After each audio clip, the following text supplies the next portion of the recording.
Joe, jiena ħirġa. Jekk jaqbdek il-ġuħ. Mun nixti takeaway u xek ħatajdli.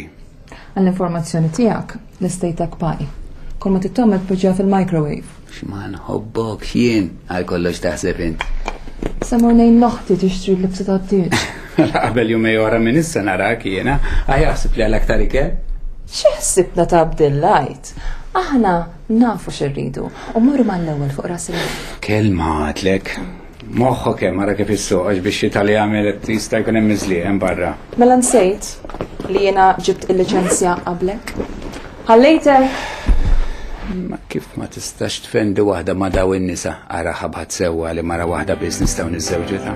Everlasting, you never change. Your love is strong, yes, there remains. Yesterday, today the same. You're everlasting, yeah. Allora fil ġabbek law. Skużani, ta' qed niskomoda. La, xej mhux waħdi għati nisma' nġiblek xi ħaġa tixrob. Toqgħod taqra xejn. Qed inħossek ċerta toqgħol fija. Anzi, qed nara kien għażda l-aħħar fil. Ħejt taf kemm inqast. Min norqod żgur din il-biċċa Kwitlandi. Għalfejn mela ġaralek. Min laqasna kif se laqbad ngħidlek, imissa wasal f'punt illi ma nistax nibqa' sejjerek. Ma ġara. Tiftakar ġew meta lilek kull mara kienu qegħdin iħażżulkom għall-faċċata? Misna ma niftakarx. Kien żmien diffiċli għalina ħafna jiena u Kerin. Għax danna ma stajniex nifhmu min kien se taqbad magħna. Kull darba li kont inbajjet il-faċċata mitħażżis la kien jerġa' jħammiġi li kollha. Kien żmien diffiċli u Kerin xejn ma kienet tħossha f'sikkitha mħabba l-inkwiet. Hemm issadda kollox, għax min kien għata qalbu. Għalikom għadda kollox. X'jiġifieri? Għaliex jiena naf min kien qiegħed jagħmlilkom il-vendikazzjoni. Inħoss liek, irrid ngħidlek il-verità. Għax dan id-dejja illi inti kull meta tgħidli bonġu filgħodu u nirrispondi, kien ħoss li nkun qiegħed ngħaddik biżmien. Qed inħossok iddulli mal-lewża, min kien? Kont jien ġo. Jien li qiegħed quddiemek. X'inhu? Int. Iva jiena kont ġo. Hemm minni hekk illi ma stajtx illi ma ngħidlekx, illi rrid ngħidlek il-verità u hemm minni laqqas naf kif se naqbad impattijilek il-biċċa xogħol. Kif jista' jkun tasal saw fil? Taf mill ma martirju għaddejna jena u Kerin. Il-bniedem ma jistax jgħix f'gidba. Meta dak li jkollu f'qalbu ma jkunx jaqbel mar-realtà ma kif qed jgħix, il-bniedem ma jkunx f'siktu. Hekk qal is-Sultan tal-Ħajja, is-Sultan tal-Univers lil Pilatu.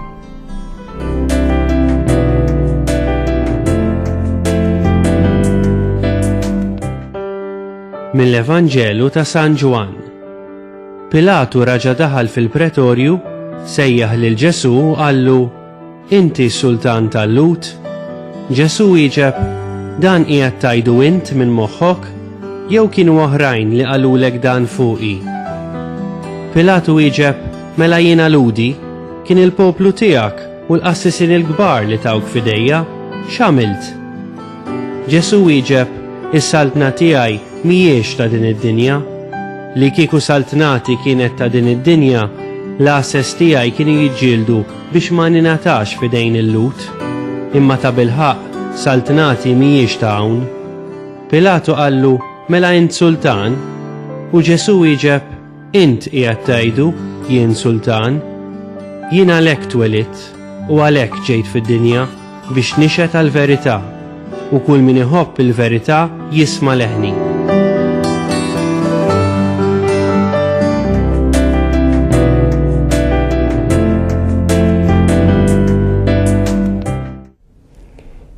Pilatu kien qed jgħix f'gidba meta kellu il-verità qudiemu, għax Kristu huwa il-verità ippersonifikata. Pilatu f'qalbu kellu illi Ġesu huwa innoċenti, imma effettivament ikkundannaħ għal-mewt. Ma nistax nifhem jien kif Pilatu seta' jgħix b'sabru il-kumplament ta' ħajtu meta għamel minn ħajtu gidba. Ma tistax tgħix hekk.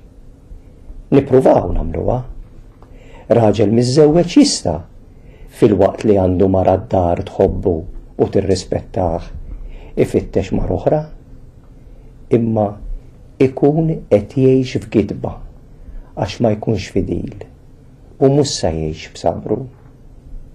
Anka saċerdot jista' ma jkunx fidil lejn il-vokazzjoni tiegħu u jfittex triqat oħra, immek ma jkunx fil-verità ma jistax jgħix b'sabru.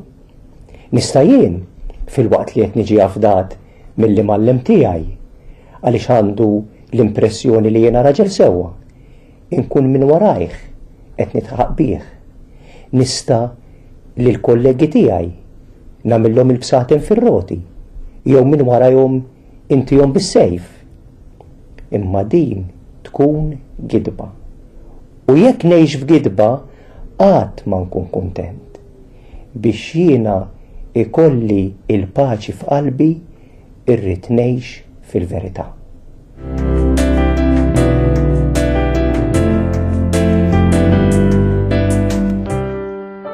Għada l-ħadd fl-4 ta' wara nofsinhar fuq it-suntir tal-Knisja Parrokjali ta' Swatar se ssir iċ-ċelebrazzjoni djoċeżana tal-Festa ta' Kristu Re. Kulħadd huwa mistieden li jattendi. Bħala parti miżjara pastorali fiż-Żejtun, għada filgħodu fl-10 l-Arċisqof Pawlu Cremona se jiċċelebra qudiesa fiż-żona San Martin u wara fil-11:nofs l-Arċisqof se jiltaqa' ma' residenti taż-żona ta' Ħaltmiem. Nhar il-ġimgħa fis-6:nofs ta' filgħaxija fil-Knisja Parrokjali ta' San Publiu il-Furjana, l-Arċisqof Cremona se jippresidi ċerimonja li fiha 5 seminaristi se jingħataw il-Ministeru tal-Akkwalitat. Il-5 seminaristi huma Stephen Attard, Rene Cilja, Nicolas Timek, Stephen Magro u David Torpiano. Min nhar il-ħadd li ġej f'Dar Manresa f'Għawdex qed jiġi organizzat irtir għal kappillani ta' Malta Għawdex. Għal aktar informazzjoni dwar dak li qed jiġri fil-Knisja, żur is-sit www.maltadiocese.org u ħalli l-kummenti tiegħek.